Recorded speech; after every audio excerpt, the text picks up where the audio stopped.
আসসালামু আলাইকুম রহমতুল্লাহি ওয়া বারাকাতুহু। মুআজ্জাজ মুকাররম হাজিরিন, আল্লাহ পাকের দরবারে লাখো কোটি শুকর যে আল্লাহ তাআলা আমাদেরকে আজকে সম্ভবত 10:40 1-2 মিনিট এদের সাথে হতে পারে, আমরা সকলেই অনুভব করেছি আল্লাহ তাআলা নিঃসন্দেহে কোনো ধরনের শক ছাড়াই এ কথা বলা যায় যে আল্লাহ পাক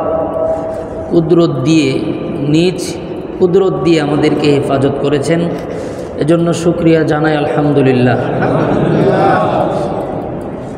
যদিও আমরা এখনো পর্যন্ত সঠিক তথ্য পাইনি যে হতাহত আহত সংখ্যা কত হবে, তবে এতটুকু আমি বুঝি, আমার জীবনের লম্বা সময় পুরান ঢাকায় কেটেছে। আমি পুরান ঢাকায় পড়ালেখা করেছি, বিশেষ করে বড় কাটরা, ছোট কাটারা, চকবাজার, টিকাটলি এবং মিটফুট এই অঞ্চলের, এবং ইসলামবাগ, এরপরে হচ্ছে লালবাগ, এই এলাকাটার মধ্যে ভবনগুলির যেই ধরন আর যেই রাস্তাঘাট, এখানে আজকে যে ভূমিকম্প হয়েছে, কোটি লোকের লাশ পড়ে যাওয়ার কথা ছিল। আল্লাহ পাকের মেহেরবানি, কারণ আমাদের তো অনেক দুর্বলতা আছেই, আমাদের ভুলভ্রান্তির তো সীমা নাই। এরপরও আমাদের দেশের মানুষের মিজাজ নরম, দিল নরম। আসলে আল্লাহ এবং তার রসুলকে আমাদের দেশের মানুষ মহাব্বত করে। কোনো কোনো ক্ষেত্রে হয়তো ভুলভ্রান্তি হয়ে যায় বুঝের কমের কারণে, কিন্তু মন থেকেই ভালোবাসতে চায়, এতে কোনো সন্দেহ নেই। প্রচুর পরিমাণের মাসাজিদ, মাদারিস আমাদের দেশে আছে। আল্লাহ তাআলা হয়তো বা কোনো এক খাতিরে আল্লাহ আমাদেরকে হেফাজত করেছেন, এজন্য আবারও শুকরিয়া জানাই আলহামদুলিল্লাহ। আপনারা সময় সুযোগ বুঝে 2 রাকাত শুকরানা নামাজ পড়েন। আজকে যা সকালে হয়েছে, আসলে আমি বাসায় ছিলাম, আমাদের ব্রির আবাসিক ভবনগুলো বেশ পুরনো, হালতটা ভালো ছিল। আমি কোরআন শরীফ মোতালা করতেছিলাম, কোরআন শরীফ পড়তেছিলাম। প্রথমে ভেবেছি যে আমার মনে হয় মাথাটা ঘোরাচ্ছে। প্রথমে উপর থেকে নিচের দিকে একটা দিয়েছিল, তো মনে হলো যে আমার মাথা ঘোরাচ্ছে। নিজেকে একটু স্বাভাবিক করার চেষ্টা করতেছি, এর মধ্যেই তো 2-3 সেকেন্ডের মধ্যে শুরু হয়েছে এইভাবে ঝাঁকুনি। শুধু কালেমা পড়তেছিলাম আমার বাচ্চাদেরকে বুকে নিয়ে। বের হলেই লাভ কি, যদি পড়ে যায় তাহলে তো সিঁড়িতেই পড়ে যাবে। তো আবারও শুকরিয়া আদায় করে আলহামদুলিল্লাহ। আল্লাহ পাক যেন আমাদেরকে হেফাজত করেন। মুআজ্জাজ হাজিরিন, আমি আপনাদের সম্মুখে মহাগ্রন্থ কোরআনুল কারীম থেকে সূরাতুল বাকারার 93, 94, 95, 96 নম্বর 4টি আয়াতে কারিমা তেলাওয়াত করেছি। ছোট্ট একটা হাদিস পড়েছি। আল্লাহ তাআলা যদি আমাকে তৌফিক দান করেন, আমাদের কোরআনুল কারীমের ধারাবাহিক তাফসিরের আজকে 64তম পর্ব, সূরাতুল বাকারার 93 থেকে 96 নং আয়াত। আজকের আলোচনার বিষয়বস্তু হচ্ছে ইহুদি জাতির লোভের বিবরণ ও তার পরিণতি। আমরা খেয়াল করেছি গত 2 জুমা প্রথম গিয়েছে হলো ইহুদি জাতির অহংকারের পরিণতি। এরপরের আয়াতগুলির মধ্যে আল্লাহ তাআলা আলোচনা করেছেন ইহুদি জাতির হিংসার পরিণতি। আর আজকের এই আলোচনার মধ্যে আল্লাহ রাব্বুল আলামিন ইহুদি জাতির মধ্যে লোভ ছিল, এই লোভের বিবরণ দিয়েছেন এবং তার পরিণতি কি হয়েছে। তাদের অনেকগুলা বিষয়ে লোভ ছিল, এর মধ্যে আল্লাহ পাক কোরআনে বিশেষভাবে সূরাতুল বাকারার এই 95-96 নং আয়াতের মধ্যে আল্লাহ স্পষ্টতই বলেছেন যে ইহুদি জাতির একটা লোভ ছিল, তারা পৃথিবীতে 1000 বছর বাঁচতে চায়। কত বছর? আরবি ভাষায় 1000-এর উপরে কোনো সংখ্যা নাই। যেখানে 1000 আসে, অন্য ভাষায় তো মিলিয়ন, বিলিয়ন, ট্রিলিয়ন, আরও কত লিয়ন আছে, কিন্তু আরবিতে কি আছে? শুধু 1000। যেমন সূরা কদরের মধ্যে আছে না, খায়রুম মিন আলফি শাহর, 1000 মাসের চেয়ে উত্তম। এখানে 1000 বলার দ্বারায় আল্লাহ তাআলা বুঝাইছেন অগণিত অসংখ্য মাসের চেয়ে উত্তম। অর্থাৎ আরবি সংখ্যা গণনায় সর্বনিম্ন হলো ওয়াহেদ, 1, আর ম্যাক্সিমাম হলো আলফ, 1000। 1000-এর উপরে আর সংখ্যা নেই আরবিতে। তো সেজন্য আল্লাহ পাক এখানে 1000 বলার দ্বারা বুঝাইছেন তারা এই দুনিয়াতে আসলে থাকতে চায়, দুনিয়া থেকে যেতে চায় না। অপর দিকে আজীব কথা, ইহুদিরা বলে যে আল্লাহ পাক রব্বুল আলামিন একমাত্র ইহুদিদেরকেই জান্নাত দিবে, এটা তাদের দাবি। জান্নাত কাদেরকে দিবে? এটা ওদের দাবি। তো আল্লাহ পাক রব্বুল আলামিন বলেন যে তোরা যে দাবি করিস যে জান্নাত শুধু তোদের, তাহলে দুনিয়াতে থাকতে চাস কেন? তো জান্নাতের জায়গায় আসার জন্য দোয়া কর। আমার কথা কি বুঝতেছেন? ইহুদিরা বলে যে জান্নাতে শুধু আমরা একাই যাব, আর বেশির থেকে বেশি খ্রিস্টানরা কিছু যাবে, আর কেউ জান্নাতে যাবে না। তো আল্লাহ তাআলা এই আয়াতগুলির মধ্যে বলেন যে নবী, আপনি আপনার উম্মতকে এই মেসেজ দেন তারা যেন তা ইহুদিদের মতো না করে, যে ইহুদিরা বলে যে জান্নাত শুধু আমাদের জন্যই আল্লাহ বানাইছে, অথচ এই দুনিয়ার জিন্দিগি ছেড়ে যেতে চায় না, দুনিয়াতে 1000 বছর থাকতে চায়। তো আজকেই তাফসির পড়তেছিলাম, আর আমাদের দেশের ওই সকল দেশপ্রেমিকদের কথা আমার মনে হলো যে আমাদের দেশে এমন কিছু দেশপ্রেমিক আছে, এই দেশের প্রেমে উতরাইয়া যায়, কিন্তু নিজের পোলাপান, বউ বাচ্চা, সয় সম্পদ, বাড়ি গাড়ি সব দেশের বাইরে। এরকম দেশপ্রেমিক আছে না? এই সাংঘাতিক দেশপ্রেমিক, তার প্রেম মানে উতরাইয়ে পড়ে, পায়ের আঙ্গুল থেকে নিয়ে মাথার চুল পর্যন্ত খালি প্রেম। কি প্রেম? দেশপ্রেম। কিন্তু তার বাড়ি গাড়ি, বউ বাচ্চা সব কই থাকে? বিদেশ থাকে। এরা হলো ওই সকল ইহুদিদের মতো যারা বলে জান্নাত শুধু আমাদের জন্য, জান্নাতের প্রতি খুব প্রেম, কিন্তু দুনিয়া ছেড়ে জান্নাতে যেতে চায় না। এটা মিলে গেছে আমাদের দেশের এই সকল দেশপ্রেমিক আর ইহুদিদের সাথে। এই ক্যারেক্টার কি হয়েছে? মিলে গেছে। তারা বলে আমরা নবীদের বংশ, নবী সব আমাদের থেকে আসছে, বাইতুল মুকাদ্দাস আমাদের, এরপরে হচ্ছে জান্নাতও আল্লাহ আমাদের জন্য বানাইছে, কিন্তু থাকতে চায় কোথায়? দুনিয়াতে। কত বছর? 1000 বছর। 1000 মানে আনলিমিট, মানে এই দুনিয়া ছেড়ে যেতে চায় না। আল্লাহ পাক রব্বুল আলামিন এই লোভের বিবরণ দিয়েছেন যে নবী গো, ইহুদিরা না তারা বলে যে জান্নাত আমাদের, কিন্তু লোভটা হলো দুনিয়ায় দীর্ঘদিন বাঁচতে চায়। আল্লাহ পাক রব্বুল আলামিন এই ইহুদিদের এই লোভের বর্ণনা দিয়েছেন। আমরা আজকে ইহুদিদের লোভের বর্ণনা শুনবো এবং আমাদের শিক্ষা গ্রহণ করার চেষ্টা করব ইনশাআল্লাহ। আমি প্রথমেই এই আয়াতগুলির বাংলা অনুবাদ করছি। বিসমিল্লাহির রহমানির রহিম। وَإِذْ أَخَذْنَا مِيثَاقَكُمْ وَرَفَعْنَا فَوْقَكُمُ الطُّورَ। ওগো নবীজি, আপনি স্মরণ করেন ওই সময়কে যখন আমি ইহুদিদের থেকে অঙ্গীকার নিয়েছিলাম, ওয়ারাফা'না ফাওকাকুমুত তুর, এবং তুর পর্বত ইহুদি জাতির মাথার উপর ধরেছিলাম।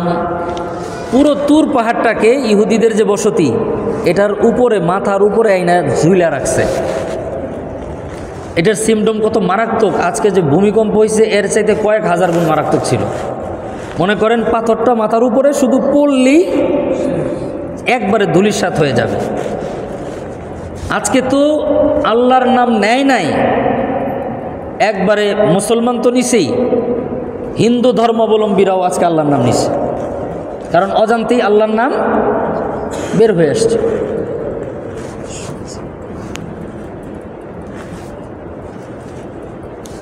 তো ইহুদি জাতির মাথার উপর আল্লাহ তাআলা তুর পর্বতটা একেবারে মাথার উপরে ঝোলায় রাখছে, জাস্ট ফেলবে। জিব্রাইলকে বলছে আগে ফেলিস না, ধরে রাখ। এরপর আল্লাহ পাক রব্বুল আলামিন বলেন, খুযু মা আতাইনাকুম বিকুওয়াতিন ওয়াসমাউ। মূসা পয়গম্বরের মাধ্যমে আল্লাহ পাক রব্বুল আলামিন ইহুদি জাতিকে বললেন, এই যে তুর পর্বত তোমাদের মাথার উপরে, সামনে রাস্তা, একটা আল্লাহর কিতাব তাওরাতকে মানবা, নয়তো পাহাড় তোমাদের মাথার উপর ফেলে দিয়ে তোমাদেরকে ধুলি বানায় দেব, এটা আল্লাহ বললেন। তখন তারা সাথে সাথে বললেন যে আমরা আপনার এই কিতাবকে মেনে নিলাম, আপনার এই কিতাবকে মেনে নিলাম। তখন তারা কি বলছেন? ক্বালু সামি'না, আমরা এটা শুনলাম। যখন পাহাড় সরে গেল, আল্লাহ তাআলা তাদের কাছ থেকে ওয়াদা নিলেন যে আমার কথার বাইরে চলবা না, তাওরাত কিতাবের বাইরে যাবা না, সব কিছু মেনে নিচ্ছে। যখন তুর পর্বত সরে গেছে তখন তারা বলে ওয়াসাইনা, এখন মানলাম না। এটা আমাদেরও ক্যারেক্টার। যখন বিপদ আসে তখন আমরা আল্লাহকে মানি, যখন বিপদ আল্লাহ তাআলা দূর করে নেয় তখন আমরা ভুলে যাই। আল্লাহ পাক রব্বুল আলামিন তাদের এই চরিত্রের উদাহরণ দেন। ওয়া উশরিবু ফি কুলুবিহিমুল ইজলা বিকুফরিহিম, নবী গো, তারা কুফরির দ্বারা তাদের অন্তরের মধ্যে গুবৎসের প্রেম, গুবৎসের মহাব্বত একবারে বুদ্ধমল হয়ে গিয়েছিল। এখানে আমি একটু ব্র্যাকেটে বলিনি আপনাদের বোঝার সুবিধার্থে, হারাম জিনিস দিয়ে বুঝাইলে সহজে বুঝবেন। প্রেম, মহাব্বত, ভালোবাসা যেটাকে বলা হয়, অবৈধ প্রেম যেটা, এটা মারাত্মক। এটা যখন কারোর সাথে কারো হয় তখন মাথার সেন্স কাজ করে না। ওইটা কি বিধবা মহিলা, না আরেকজনের স্ত্রী, না বাচ্চা কাচ্চা আছে, না কি আছে, এগুলো দেখার সময় থাকে না। কারণ তারা ওই হারাম জিনিসটার মধ্যে এই পরিমাণের মত্ত হয়ে যায়, তাদের মস্তিষ্ক আর কাজ করে না। আল্লাহ তাআলা ওই উদাহরণ দিলেন যে ওয়া উশরিবু ফি কুলুবিহিমুল ইজলা বিকুফরিহিম, তাদের অন্তর গরুর বাছুরের পূজার যেই ভালোবাসা এটা পান করে ফেলছে। এই অন্তরের মধ্যে আর আল্লাহর কালাম প্রবেশ করবে না। আল্লাহ তাআলা এরপরে বলেন কুল বিসামা ইয়ামুরুকুম বিহি ঈমানুকুম ইন কুনতুম মুমিনিন।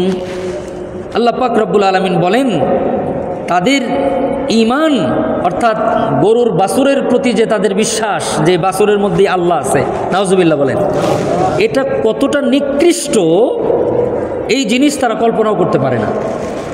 কুল ইন কানাত লাকুমুদ দারুল আখিরাতু ইনদাল্লাহি খালিসা, আল্লাহ পাক বলেন ওগো নবীজি মদিনার ইহুদিদেরকে বলেন ইন কানাত লাকুমুদ দারুল আখিরাতু ইনদাল্লাহ খালিসাতাম মিন দুনিন নাস, আপনি তাদেরকে বলেন যে আখেরাত যদি শুধুমাত্র তোমাদের জন্যই হয়ে থাকে আর কেউ আখেরাতে জান্নাত পাবে না, শুধু তোমরাই পাবা, এই কথাই যদি তোমরা সত্যবাদী হও, আল্লাহ বলেন ফাতামান্নাউল মাউতা ইন কুনতুম সাদিকিন, আখিরাতে জান্নাত কেবল ইহুদিরাই পাবা, এ কথাই যদি তোমরা সত্যবাদী হও, তাহলে মৃত্যুকে কামনা করো, মৃত্যুকে কামনা করো।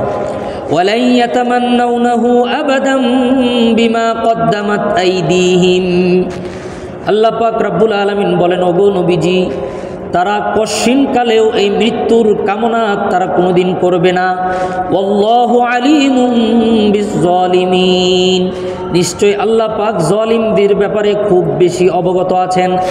ওয়ালা তাজিদান্নাহুম আহরাসান নাসি আলা হায়াত, আল্লাহর পয়গম্বরকে আল্লাহ পাক বলেন ওগো নবীজি ওয়ালা তাজিদান্নাহুম আহরাসান নাস আলা হায়াত, আপনি দেখবেন ইহুদিদের চাইতে হায়াত পাওয়ার ব্যাপারে লোভী এই পৃথিবীতে আর কেউ নাই। ওয়ামিনাল্লাযীনা আশরাকু, এমনকি যারা মুশরিক, মুশরিকদের চাইতেও ইহুদিরা পৃথিবীতে বেশি দিন থাকতে চায়।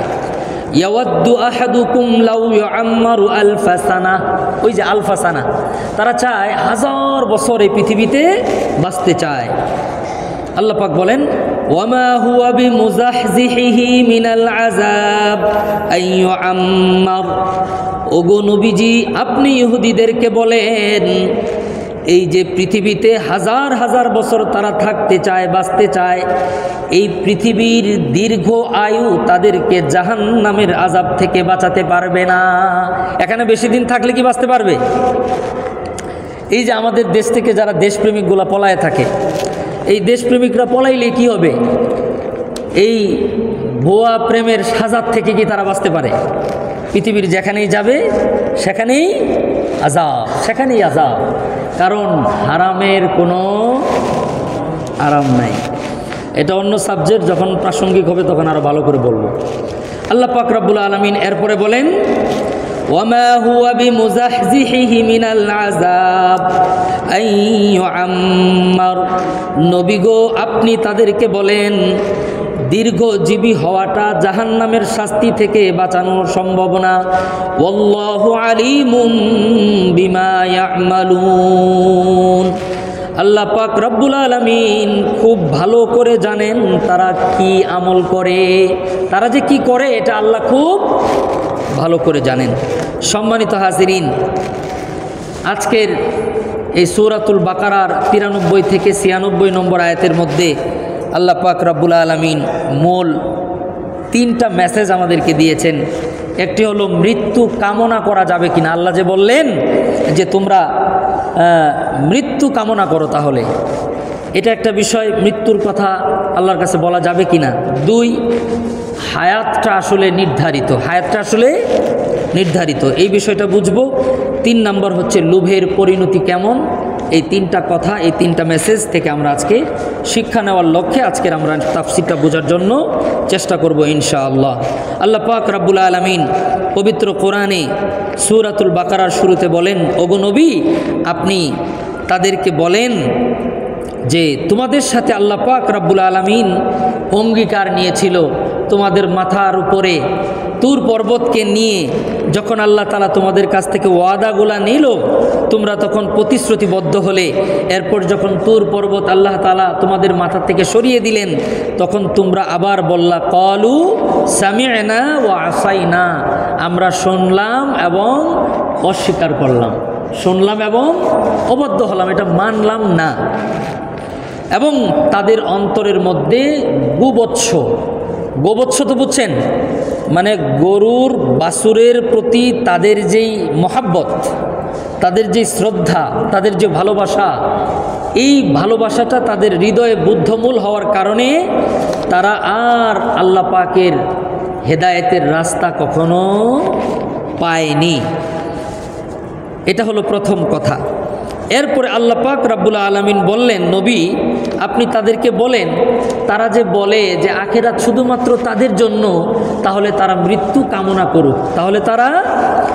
কামনা করুক। আল্লাহ পাক রব্বুল আলামিন বলেন, ফাতামান্নাউল মাউতা ইন কুনতুম সাদিকিন। ওগো নবীজি, আপনি তাদেরকে বলেন ফাতামান্নাউল মাউতা ইন কুনতুম সাদিকিন, তারা যেন মৃত্যু কামনা করে। এখানে আল্লাহ পাক রব্বুল আলামিন ইহুদিদের লোকদেরকে বললেন যে তোমরা যদি জান্নাতে একলাই যাও তাহলে তোমরা মৃত্যু কামনা করো। মুফাসসিরিন একরামরা লিখেছেন, আল্লাহ পাকের এই কথার পরে যদি ইহুদিরা বলতো যে হ্যাঁ আল্লাহ আমাদেরকে দুনিয়া থেকে নিয়ে যান, আমরা জান্নাতে চলে যাব, মুফাসসিরিন একরামরা লিখেন তাহলে ওই মুহূর্তে পৃথিবীর সমস্ত ইহুদি মৃত্যুবরণ করত, পৃথিবীতে আর একজন ইহুদিও থাকতো না। কিন্তু তারা তো আসলে জাতে মাতাল, তালে হুশ, জাতে মাতাল, ঠিক বললেও ঠিক, সমস্যা নেই, জাতে মাতাল তালে হুশ হলো দুনিয়ায় থাকবে, আর মাতাল হলো জান্নাতে তারাই যাবে। তো আল্লাহ পাক বললেন ফাতামান্নাউল মাউত ইন কুনতুম সাদিকিন, তোমাদের কথা যদি সত্য হয় তাহলে তোমরা মৃত্যু কামনা করো। মুফাসসিরিনরা লিখেন, যদি ইহুদিরা বলতো যে হ্যাঁ আমাদের পরকালে উঠায় নেন, আমরা জান্নাতে চলে যাই, আমাদের নবী মুসা আলাইহিস সালামের সাথে আমরা জান্নাতে চলে যাব, এই কথা বললেই সাথে সাথে সমস্ত ইহুদিকে আল্লাহ মৃত্যু দিয়ে দিতেন। আল্লাহ রাসূল বলেছেন, তো মুআজ্জাজ হাজিরিন, কোনো ইহুদি আর মৃত্যু কামনা করে নাই, কামনা করবে কেন? তারা তো আসলে চায় 1000 বছর বাঁচতে। আল্লাহ কোরআনে একটু পরেই তো কথা বলেছেন। এখানে একটা শরঈ মাসালা, মৃত্যুর জন্য আল্লাহর কাছে দোয়া করা যাবে কিনা। আপনারা খুব দিলের কান দিয়ে কথাটা শুনেন। শারীরিক কোনো বিপদ, আপনার শরীরে কোনো অসুস্থতা আসছে, আর্থিক কোনো বিপদ, আপনি অনেক ঋণগ্রস্ত হয়ে গেছেন। যেমন আমরা দেখেছি যখন প্রথম শেয়ার মার্কেট লুট হয়ে গেল তখন কিন্তু অনেক নিরীহ মানুষ সুইসাইড করছে টাকার অভাবে। কারণ ভাই বোন মা খালার কাছ থেকে ডিম বেচা, মুরগি বেচা, গহনা বেচা সব টাকা নিয়ে শেয়ার মার্কেটে ইনভেস্ট করছে।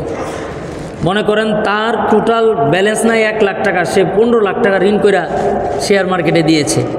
তো যখন শেয়ার মার্কেট থেকে টাকা গায়েব হয়ে গেছে তখন তো বাঁচার কোনো পথ, বউয়ের কাছেও মুখ দেখাইতে পারবে না, বোনের সংসার নষ্ট হয়ে যাবে, ভাই বাড়িতে উঠতে দিবে না, এমন পরিস্থিতি। ছোট্ট দোকান আরেকজনে দখল করে ফেলছে, তখন বাঁচার কোনো পথ নাই। তখন সে কি করছে? সুইসাইড করছে, আত্মহত্যা করছে। বাংলাদেশের ঘটনা আছে।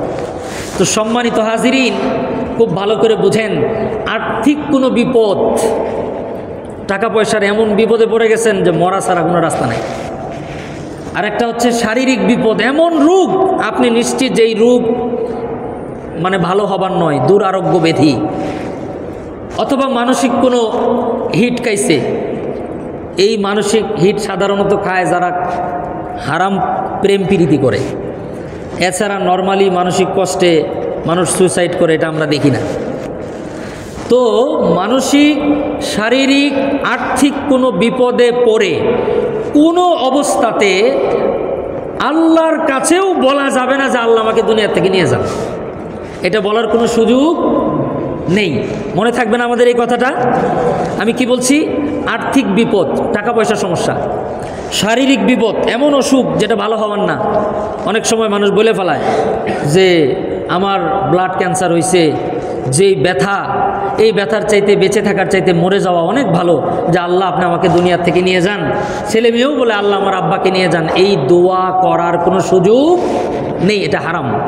এই দোয়া করা কি?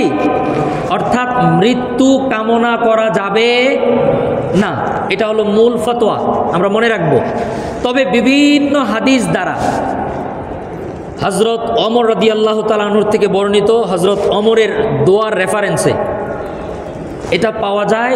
কোনো ক্ষেত্রে যদি আপনার দ্বারা দ্বীনের ক্ষতি হওয়ার সম্ভাবনা নিশ্চিত হয়, কি বললাম বলেন তো? দ্বীনের ক্ষতি হওয়ার সম্ভাবনা নিশ্চিত। মানে আপনি এমন এক মিটিংয়ে যাবেন কালকে, এমন এক পদে যাবেন, সেখানে গিয়া আপনি কোরআনকে কতল করার জন্য স্বাক্ষর দিতে হবে। অর্থাৎ কোরআনের বিরুদ্ধে আপনি আইন পাস করবেন কালকের মিটিং 10টায়, এটা নিশ্চিত এক।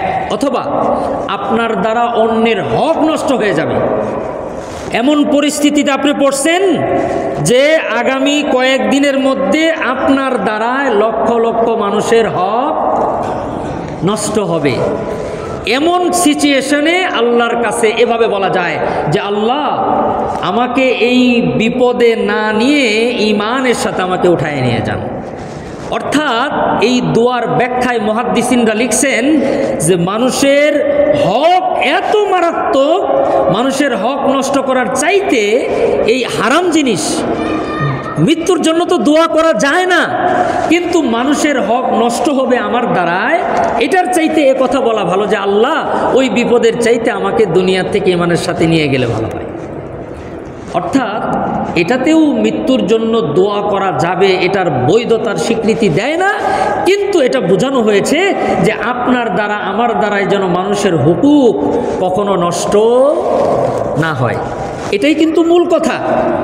অর্থাৎ এখানেও মৃত্যুর কথা বলা হয় নাই, বলা হয়েছে ওইটাতে না যাওয়া, হক নষ্ট হওয়ার কাজে নিজেকে সম্পৃক্ত না করা। যদি নিরুপায় হয় তখন আল্লাহর কাছে এই কথা বলার অনুমতি আছে যে আল্লাহ আমাকে ওই কাজে নিয়েন না, যদি ওইটা নিতেই হয় তাহলে আমাকে দুনিয়া থেকে নিয়ে যান। তার মানে আপনি চাচ্ছেন না আপনার দ্বারা আমার দ্বারা কোনো হারাম কাজ হোক। আল্লাহ তাআলা আমাদেরকে বোঝার তৌফিক দান করেন। এটার একটা ছোট্ট দলিল আপনাদের সামনে দেই। হযরতে আল্লাহর পয়গম্বরের বিশিষ্ট সাহাবী হযরতে আবু উমামা রাদিয়াল্লাহু তাআলা আনহু হাদিসটা বর্ণনা করেন। আল্লাহর পয়গম্বরের সাহাবী হযরতে আবু উমামা রাদিয়াল্লাহু তাআলা আনহু বর্ণনা করেন, আল্লাহর পয়গম্বর মসজিদে নববীতে আখিরাত নিয়ে, পরকাল নিয়ে বয়ান করতেছিলেন। আল্লাহর নবীর জবান মোবারক থেকে আখিরাতের কথা শুনতে গিয়া নবীর মজলিসের সমস্ত সাহাবীরা কান্না আরম্ভ করে দিলেন। হযরতে আবু উমামা রাদিয়াল্লাহু তাআলা আনহু বলেন, এক পর্যায়ে হযরতে সাআদ বিন আবি ওয়াক্কাস রাদিয়াল্লাহু তাআলা আনহু কাঁদতে কাঁদতে বেহুশ হয়ে যাওয়ার অবস্থা। হযরতে সাআদ বিন আবি ওয়াক্কাস বলেন, আয় আল্লাহ রব্বুল আলামিন, এই দুনিয়ার ফিতনাতে আমাকে না রাইখা আমাকে দুনিয়ার জমিন থেকে আপনি উঠায় নেন। এই দোয়া হযরতে সাআদ বিন আবি ওয়াক্কাস, মানে জাহান্নামের ভয়ে, এখানে শরীরের অসুস্থতার সমস্যাও না, টাকা পয়সার সমস্যাও না, অন্য কোনো ঝামেলা নেই। নবীর মজলিসে বসছেন, নবী আখেরাতের আযাবের কথাগুলো বলতেছিলেন যে আখেরাতে মানুষের হুকুক নিয়ে, লোভ লালসা নিয়ে আল্লাহ জিজ্ঞেস করবেন। তো তখন ভয়ে কাঁদতে কাঁদতে হযরতে সাআদ বিন আবি ওয়াক্কাস বলে ফেলছেন, আল্লাহ এই মুসিবতের জায়গায় আমাকে না রাইখা আমাকে আপনি উঠায় নেন। আল্লাহর পয়গম্বর হযরতে সাআদ বিন আবি ওয়াক্কাস রাদিয়াল্লাহু তাআলা আনহুর জবান থেকে এই কথা নবীজি শুনলেন যে সাআদ বলতেছেন, আল্লাহ এই দুনিয়ার মুসিবতের মধ্যে আমাকে না রাইখা আল্লাহ গো আমাকে আপনি আসমানে উঠায় নেন। আল্লাহর পয়গম্বর সাআদকে বললেন, ইয়া সাআদ, তুমি আমার মজলিসে বৈশা আমার সামনে থাইকা কেমনে পারলা আল্লাহর কাছে মৃত্যুর জন্য দোয়া করতে? ও সাআদ, মনে রাখবা, আল্লাহ রব্বুল আলামিন তোমাকে দয়া করে যদি আল্লাহর জান্নাত দান করেন, আল্লাহ যদি তোমার জন্য জান্নাত বানায় থাকেন, আর দুনিয়াতে তুমি কয়েক মিনিট সময় যদি বেশি থাকো, একবার যদি সুবহান আল্লাহ বেশি বলো, ও সাআদ তুমি জানো না ওই সুবহান আল্লাহ বলার কারণে জান্নাতের মধ্যে তোমার মর্যাদা আল্লাহ বুলন্দ করে দিবেন। আরও অনেক দলিল আছে, সবগুলা বলার সুযোগ আমার হাতে নাই। আমি এতটুকু বলতে চাই, 1 সেকেন্ড হলেও বেশি বাঁচার চেষ্টা করতে হবে। 1 সেকেন্ডের দাম কত? ছোট্ট আরেকটা দলিল নেন। 2 জন যমজ বাচ্চা দুনিয়াতে আসছে। এক মার পেটে কয়টা বাচ্চা? 2টা বাচ্চা। একটা বাচ্চার হাত পা চোখ নাক সব কিছু কমপ্লিট পরিপক্ক, কিন্তু মায়ের পেটেই মারা গেছে। কোথায় মারা গেছে? মায়ের পেটে মৃত অবস্থায় তার ডেলিভারি হয়েছে, দুনিয়াতে 1 সেকেন্ড পায় নাই। আরেকটা বাচ্চা 2 পা মিলে 1 পা, 2 পা মিলে 1 পা, হাত একটা বাঁকা, চোখ ফুটে নাই, চুল গজায় নাই, কিন্তু দুনিয়াতে আইসা একটু আওয়াজ দিয়েছে, বলে কান্না করেছে। 1 সেকেন্ড অথবা এর চাইতে কম সময় সে দুনিয়াতে পেয়েছে। আহলে সুন্নতুল জামাতের আকীদা আর বিশ্বাস, যেই বাচ্চাটি 1 সেকেন্ড অথবা এর কম সময় দুনিয়াতে পেল, দুনিয়া টাচ করলো, তাহলে এ বাচ্চার জন্য পুরুষ হলে 3 কাপড়, মহিলা হলে 5 কাপড়, জানাজা হবে, কাফন দাফন ঠিকঠাক মতো হবে। আর যেই বাচ্চাটি মৃত অবস্থায় দুনিয়াতে আসছে, তার জন্যে জানাজা নাই, তার জন্য 3 কাপড় আর 5 কাপড়ের বিধান নাই। তাকে মানবের অবয়ব নিয়ে দুনিয়াতে এসেছে বলে তাকে সুন্দর করে আপনি কাফন করিয়ে শুধু দাফন করে দিবেন, কারণ মৃত অবস্থায় দুনিয়াতে আসলে তার জন্যে জান্নাত জাহান্নামের কোনো মুআমালা নেই। আর যে 1 সেকেন্ড অথবা এর কম পাইছে, আল্লাহর পয়গম্বর বলেন, এই ছোট্ট প্রতিবন্ধী বাচ্চাটি যখন কিয়ামতের ময়দানে আল্লাহর জান্নাতে যাবে, ওই বাচ্চাটি বলবে, আল্লাহ আমি দুনিয়াতে তেমন সময় পাই নাই, মাত্র 1 সেকেন্ড বা এর চাইতে কম সময় ছিলাম। রব্বে কারীম, আপনি আমাকে দুনিয়াতে টাচ করার কারণে এত বড় জান্নাত আপনি আমাকে দিলেন। যেই আব্বা আম্মার ওসিলায় দুনিয়াতে গিয়েছিলাম, আল্লাহ গো, যতক্ষণ পর্যন্ত ওই মা বাবাকে আমার সাথে জান্নাতে না দিবেন, ততক্ষণ পর্যন্ত আমি আপনার জান্নাতে যাব না। এজন্য যাদের ছোট বাচ্চা মারা যায়, এটার কষ্ট যেমন অনেক, বাচ্চা মারা গেলে এটা অন্য কেউ এই ওয়াজ বুঝবে না, যার বাচ্চা মারা গেছে সেই বুঝে যে এটার কুরবানি কত বড়, আল্লাহ পাক এটার জাযাও দিবেন ততই বড়। সুবহানাল্লাহ। আমার বলার উদ্দেশ্য হলো 1 সেকেন্ড সময়ের দাম কত, দুনিয়াতে জাস্ট টাচ করছে।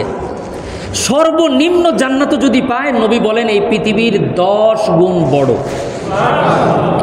তাহলে 1 সেকেন্ড সময় ইকুয়াল টু এই পৃথিবীর সকল সম্পত্তিকে 10 গুণ দিলে যা হয় 1 সেকেন্ড সময় তাই। এজন্য নবী বলেন মৃত্যুর কথা ভুলেও মুখ দিয়ে আনবা না, বাঁচতে চেষ্টা করবা। 1 সেকেন্ড বেশি বাঁচলেও লাভ, যদি ওই 1 সেকেন্ড দ্বারা আপনি আল্লাহকে ডাকেন। ওই 1 সেকেন্ড দ্বারা যদি আপনি আল্লাহকে ডাকেন, আল্লাহ পাক রব্বুল আলামিন আমাদেরকে কথা বোঝার তৌফিক দান করেন। তাহলে আমার 1 নম্বর যে মেসেজ এই আয়াতগুলির থেকে, মৃত্যুর কামনা করা বৈধ না অবৈধ, এটার শরঈ হুকুম কি? মৃত্যুর কামনা করার কোনো সুযোগ, বাঁচতে হবে। 1 সেকেন্ড বেশি হলেও বাঁচার জন্য চেষ্টা করতে হবে, নিয়ত করতে হবে এই সময়টুকু আমি আল্লাহকে স্মরণ করব। আল্লাহ পাক আমাদের এই কথা মনে রাখার তৌফিক দান করেন। দ্বিতীয় নম্বর বলেছি, আপনি মৃত্যুর দোয়া করেন আর দোয়া নাই করেন, কামনা করেন আর কামনা নাই করেন, আপনার হায়াত নির্ধারিত। আপনার হায়াত, আপনি 1 সেকেন্ড আগেও যেতে পারবেন না, পরেও যেতে পারবেন না, কিন্তু আপনি বলার দ্বারা কি হবে? আপনার আমল ভালো হবে অথবা আপনার আমল নষ্ট হবে। মুফাসসিরিন ইকরামরা লিখেন, ইমাম মালিক রহমতুল্লাহি আলাইহি, তার জন্ম হলো মক্কা নগরীতে, কিন্তু নবীর রওজা মদিনায় থাকার কারণে ইমাম মালিক রহমতুল্লাহি আলাইহি সারা জিন্দিগির শেষ সময়টা তিনি মদিনায় কাটাইছেন। তার উদ্দেশ্য ছিল যেন মদিনাতেই মৃত্যু হয় আর জান্নাতুল বাকিতে কবর হয়, এবং নিয়ত এটাই ছিল দূরে যদি যায় আর মারা যায় তাহলে মদিনায় কবর হবে না। কিয়ামতের ময়দানে আল্লাহ রাব্বুল আলামিন যখন নবীকে হাসর করাবেন, পৃথিবীর মানুষগুলার যখন হাসর হবে, ইমাম মালিক বলতেন, আল্লাহ মদিনায় কবর হলে নবীর কাছাকাছি আমার হাসর হবে। এই নিয়তে ইমাম মালিক মদিনার থাকতেন, মদিনার থেকে ভুলেও বের হতেন না। তো যখন হজের মৌসুম আসতো, হাজিরা মদিনার থেকে এহরাম পরে দলে দলে মক্কার দিকে যায়, তখন দিলটার ভিতর একটু খারাপ লাগে যে আরেকবার যদি একটু হজ করতে পারতাম, একটা উমরা যদি করতে পারতাম, কিন্তু আমি কয়দিন বাঁচবো এটা তো জানি না, যদি গিয়ে মরে যায় রাস্তায় তাহলে তো মদিনায় কবর হবে না। ইমাম মালিক রহমতুল্লাহি আলাইহি দিল দিয়া বুঝবেন, ইমাম মালিক আল্লাহ রাব্বুল আলামিনের কাছে দোয়া করে, আল্লাহ তাহাজ্জুদের নামাজ পড়ে সিজদায় গিয়া দোয়া করে, রব্বে কারীম, আল্লাহ কয়দিন দুনিয়াতে বাঁচবো যদি একটু মেসেজ দিতেন। যদি এমন হতো যে 1-1.5 মাস সময় আছে, তাহলে আমি একটু মক্কায় গিয়া কাবা ঘর তওয়াফ করে আবার দ্রুত ফেরত আসতাম। ইমাম মালিক প্রতি রাত্রে আমল করে। হঠাৎ করে ইমাম মালিক স্বপ্ন দেখেন, ঘুমের মধ্যে আল্লাহর পয়গম্বর রাহমাতুল লিল আলামিন মুহাম্মাদুর রাসূলুল্লাহ সাল্লাল্লাহু আলাইহি ওয়াসাল্লাম রওজা মোবারক থেকে নিজের হাত বের করে ইমাম মালিককে ইশারা দিয়ে 5টা আঙ্গুল দেখায়। এই 5 আঙ্গুল দেখায় নবী চলে গেছে। ইমাম মালিকের ঘুম ভেঙে গেল, দ্রুত চলে গেলেন মসজিদে নববীতে, নামাজ পড়লেন। ওই যুগের সবচাইতে স্বপ্নের ব্যাখ্যাকারী আল্লামা ইবনে সিরিন রহমতুল্লাহি আলাইহির কাছে গেলেন। ইমাম মালিক গিয়া বলেন, হযরত, আমি দীর্ঘদিন যাবৎ আমল করতেছি, আল্লাহ যদি দয়া করেন তাহলে আমি জানতে চাই আমি কয়দিন আর দুনিয়াতে বাঁচব। যদি সুযোগ থাকে একবার একটু মক্কায় যেতে চাই, আবার দ্রুত মদিনায় ফেরত আসব, কারণ আমার ইচ্ছা হলো আমার মৌতটা নবীর শহর মদিনাতেই হোক। ইবনে সিরিন রহমতুল্লাহি আলাইহি বলেন, ও ইমাম মালিক, আপনি আল্লাহর কাছে জানতে চাইছেন আল্লাহ কয়দিন বাঁচব দুনিয়াতে। ইমাম মালিক বলেন, 5 আঙ্গুল দ্বারা নবী কি বুঝাইলো? 5 দিন না 5 সপ্তাহ না 5 মাস না 5 বছর, কিছুই বুঝলাম না। ইমাম মালিক বলে, ইমাম ইবনে সিরিন বলেন, ইমাম মালিক, আল্লাহর পয়গম্বর এই 5 আঙ্গুল দেখাইয়া আপনাকে নবীজি বুঝাইছেন সূরা লুকমানের 34 নম্বর আয়াতে আল্লাহ তাআলা বলেন, 5টা জিনিস এমন যেটা পৃথিবীর কোনো মানুষকে আমি আল্লাহ বলি না। আল্লাহ পাক রব্বুল আলামিন বলেন, ইন্নাল্লাহা ইনদাহু ইলমুস সাআ, কিয়ামত কবে হবে কোন নবীকে আল্লাহ জানান নাই, ফেরেশতাদেরকেও আল্লাহ জানান নাই। জিব্রাইল আলাইহিস সালাতু সালাম সম্পর্কে আল্লাহর পয়গম্বর বলেন, হযরতে ইসরাফিল বাঁশিটা নিয়া দাঁড়ায় আছে এভাবে যে কখন আল্লাহ অর্ডার করবেন তখন বাঁশির মধ্যে ফু দিবে, কারণ তিনি জানেন না কখন আল্লাহ অনুমতি দিবেন। আল্লাহ পাক রব্বুল আলামিন বলেন, ওগো নবীজি মানুষদেরকে বলে দেন, ইন্নাল্লাহা ইনদাহু ইলমুস সাআ, কিয়ামত কখন হবে কেউ জানে না।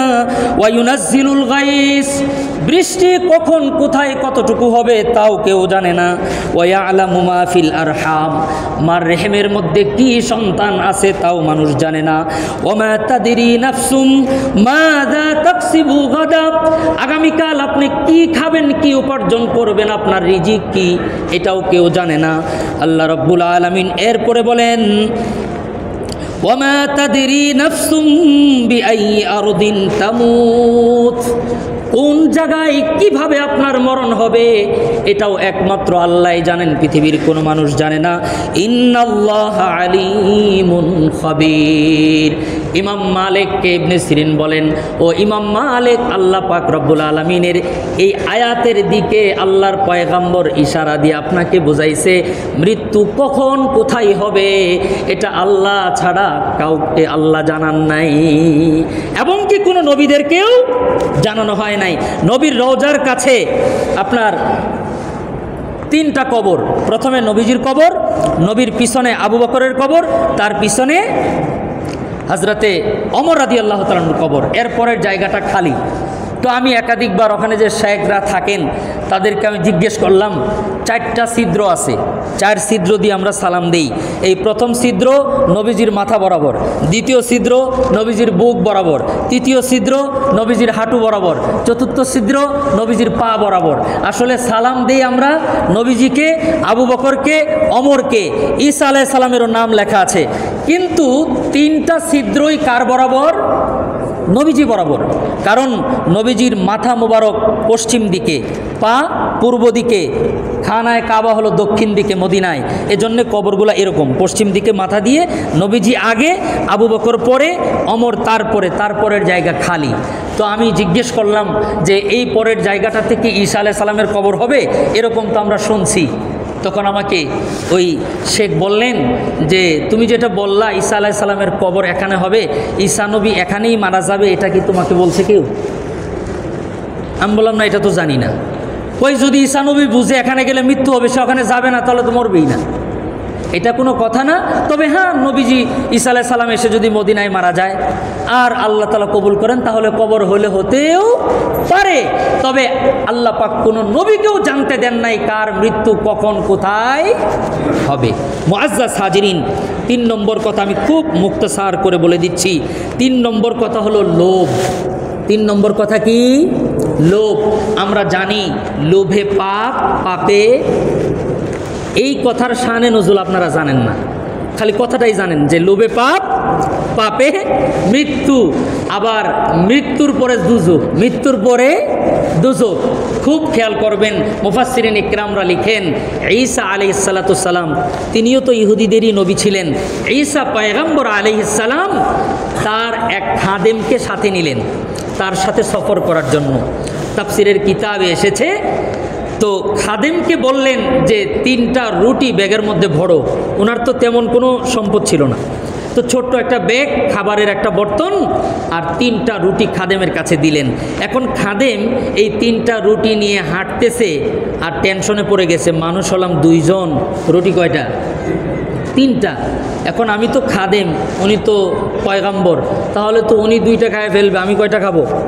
একটা। যদি 4টা রুটি নিত তাহলে না কত ভালো হতো। আল্লাহর পয়গম্বরের হাদিস, ওই খাদেম যায় আর চিন্তা করে 3টা রুটি কেন, লোভ কিভাবে মানুষের মধ্যে কাজ করে। খুব দিল দিয়ে বুঝবেন। কিছু দূর যাওয়ার পরে ঈসা পয়গম্বর তার উম্মতদেরকে দ্বীনের দাওয়াত দিচ্ছিলেন, ফাঁকা জায়গায় গিয়া ব্যাগ থেকে বের করে একটা রুটি খেয়ে ফেলেছে, এবং এখন সে খুশি যে রুটি আছে 2টা, একটা খাবে ঈসা পয়গম্বর আর একটা খাবো আমি। কিছু দূর যাওয়ার পরে ঈসা পয়গম্বর খাদেমকে বললেন যে এই রুটিগুলা বের করো। এখন বের করে দেখে রুটি কয়টা আছে? রুটি রেখেছিলেন কয়টা? তো ঈসা আলাইহিস সালাম বললেন, রুটি আরেকটা কই? খাদেম আল্লাহর নামে কসম করে বলতেছে, আকসামতু বিল্লাহ, আমি তো জানি না, আপনি বলছেন রাখছি, এখন চাইছেন বের করছি। ঈসা পয়গম্বর কোনো কথা বললেন না। আল্লাহর পয়গম্বর লোভের দৃষ্টান্ত দেন। এক রুটি ঈসা পয়গম্বর খাইলেন, আরেক রুটি খাদেমকে দিলেন।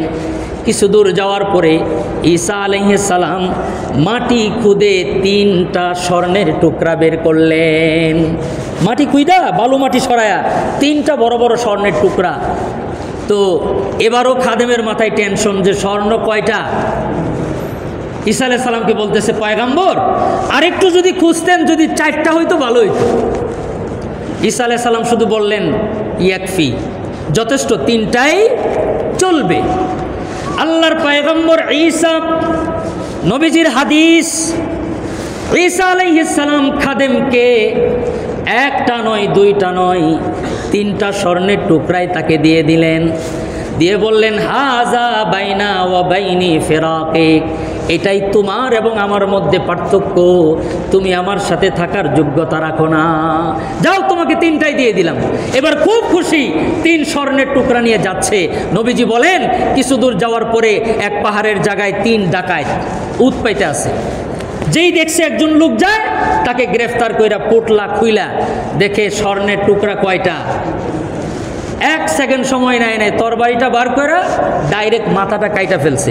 আগের লোক মারার সিস্টেম এটাই ছিল, এক পুষ দিয়ে শুধু মাথাটা কাটতো, আর এখন তো কাইটা টুকরা টুকরা করে ডেনের মধ্যে ফেলে। এখন আমরা অনেক ভদ্র না? আগে জাহিলি যুগ, তখন কয় টুকরা করতো? একটা। কাল্লাটা কাটতো, মাথা দেখলে চিনা যাইতো যে অমুকে মরছে। আর এখন মারতে মারতে, তাও আবার দেখি বউয়ের হাতে স্বামী খুন, স্বামীর হাতে বউ খুন। আল্লাহ আল্লাহ আল্লাহ আমাদের হেফাজত করেন। তো এই ঈসা নবীর খাদেমকে মাথা কেটে ফেলছে। এবার 3 ডাকাত, স্বর্ণের টুকরা কয়টা? যে ডাকাতের সর্দার, সে জুনিয়র যেটা, ওইটাকে বলছে, তাড়াতাড়ি করে বাজারে যা, গিয়ে আমাদের জন্য ভালো করে নাস্তা আন, আজকে যা কামাইছি আর কিছু লাগবে না। আল্লাহর পয়গম্বর বলেন, ওই ছোট্ট ডাকাতটি বাজারে গেল। বাজারে যাওয়ার পরে সে নাস্তা কিনলো আর হালুয়া কিনলো। তার মাথার মধ্যে লোভ কাজ করছে যে ওই 2 জনকে আমি বিষ পান করায়া মেরে ফেলবো, 3টা স্বর্ণের টুকরাই আমি নিয়ে নেব। ও বাজারে গিয়া হালুয়াও কিনছে, রুটিও কিনছে, লগে আবার বিষ মিশাই দিছে। দিয়ে আয়না সুন্দর করে বলে যে, বস, বস শব্দ বলে নাই, আমি আমার ভাষায় বোঝাচ্ছি। বলতেছে, বস বা বড় ভাই বা মামু, ওদের কিছু পরিভাষা আছে। বলতেছে যে, আমি তো হেঁটে আসছি, শরীরটা ঘেমে গেছে, আপনাদের তো অনেক খিদা, আমি কিছু মনে করব না, আপনার আগে খেয়ে নেন, আমি গোসল টোসল করে পরে খাবো। তো গেছে গোসল করতে। এই 2 জন চিন্তা করে, আল্লাহর নবী বলেন, এই 2 জনে বৈশা বৈশা গবেষণা করে, ওইটা আসবে, আসার পরে আমি বলবো হালুয়াটা খারাপ, তুমি বলবা রুটিটা খারাপ, আর ও যেই রক সটার যেই রাগী, একটা কথা বললেই ওইটা কেটে ফেলবো। এই নিয়ত করে 2 জন বসে আছে। একটু পরে গোসল করে আইসা বলতেছে, আপনারা খান নাই? পরে চোখটা বড় করে বলতেছে, কেমনে খাবো, হালুয়াটাও গান্ডা আর রুটিটাও বাসি, কি আনছো? তখন সেও একটা ধমক দিয়ে বলছে, আপনার মাথা ঠিক আছে, মাত্র নিয়ে আসলাম। বাস, কোনো কথা নাই, তর্ক লেগে গেছে, মাথাটা কেটে ফেলছে। আল্লাহর পয়গম্বর বলেন, ও মুসলমান, লোভ কি জিনিস দিল দিয়া বুঝেন। নবীজি বলেন, ওই খাদেম প্রথমেই নিহত হলো 3 ডাকাতের কাছে, আর 1 ডাকাত নিহত হলো 2 ডাকাতের কাছে।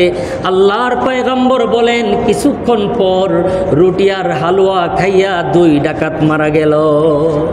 এবার স্বর্ণের টুকরা 3টাই পড়ে আছে। নবীজির একটা বাক্য, এটার হাদিসের সনদ নিয়ে একটু কি লোকাল আছে, কিন্তু এ কথার মানার ব্যাপারে সবাই একমত যে আদ-দুনিয়া উজিফাতুন ওয়া তালাবুহা কেলাব। নবী বলেন, দুনিয়া হলো মৃত গরুর মতো, আর যারা দুনিয়ার পিছে দৌড়ায় ওরা হলো কুকুরের মতো। দুনিয়া হলো মৃত গরু, আর যারা শুধু দুনিয়ার পিছে ছোটে তারা হলো মৃত কুকুর। ও মুসলমান, ঈসা পয়গম্বর কিছুক্ষণ পরে বলে যে, খাদেমটা যে গেল এই রোডে, ও তো যেই লুভির লুবি, আবার না জানি কোথায় কি পাওয়ার জন্য কি করে, একটু আমিও এই রোডে যাই, একটু দেখি কি হয়েছে। ঈসা পয়গম্বর কিছু দূর হাঁটার পরে দেখতে পেলেন, আল্লাহ, এটা আমি কি দেখছি? তার খাদেমের দেহ এক জায়গায়, মাথা আরেক জায়গায়, আর সামনে যাওয়ার পরে দেখে আরেকটা মাথা পড়ে আছে, দেহ এক জায়গায়, মাথা আরেক জায়গায়। আবার একটু ঝুপের মধ্যে পাহাড়ের আড়ালে একটু তাকায় দেখে ওখানে আরো দুইটা মৃত মানুষ, চেহারাটা কালো কালো পুড়ে আছে। ঈসা পয়গম্বরের বোঝার আর বাকি রইল না, এটা সাধারণ কোনো মৃত্যু নয়, এটা এমন লোভের কারণে হয়তো একে বিষ পান করাইছিল, আর ভাগ বটোয়ারা নেওয়ার কারণে এই দুইজন মনে হয় তাকে হত্যা করেছে। তাহলে দেখেন, লাশ পড়ে আছে কয়টা, আর স্বর্ণের টুকরা 3টা। নবী বলেন এটা জাস্ট দুনিয়ার এক্সাম্পল। আজকে যেই ভূমিকম্পটা হয়েছিল, আপনারা বলেন যদি আজকে আমাদের শুধু ব্রির ভবনগুলো পড়ে যেত, আজকে আমার লাশ থাকতো, আপনার লাশ থাকতো, আপনার ব্যাংক ব্যালেন্স ব্যাংকেই থাকতো, আপনার প্লেটের খাবার প্লেটেই থাকতো, হতে পারে আমার ক্ষত বিক্ষত দেহ আজকে হতে পারতো সকাল 10:30টার দিকে। আল্লাহ পাক রব্বুল আলামিন আমাদেরকে লোভ থেকে হেফাজত করেন। আমি একটু সময় বেশি নিয়ে ফেলছি, শীতের দিন তো আস্তে আস্তেও দেরি হয়ে যায়, ক্ষমার সুন্দর দৃষ্টিতে দেখবেন। আল্লাহ পাক রব্বুল আলামিন এই লোভ থেকে, নবী বলেন এটাই হলো লোভে পাপে এই 4 মৃত্যু থেকে এই কথাটা আসছে। আল্লাহ তাআলা আমাদেরকে লোভ মুক্ত জিন্দেগি দান করেন।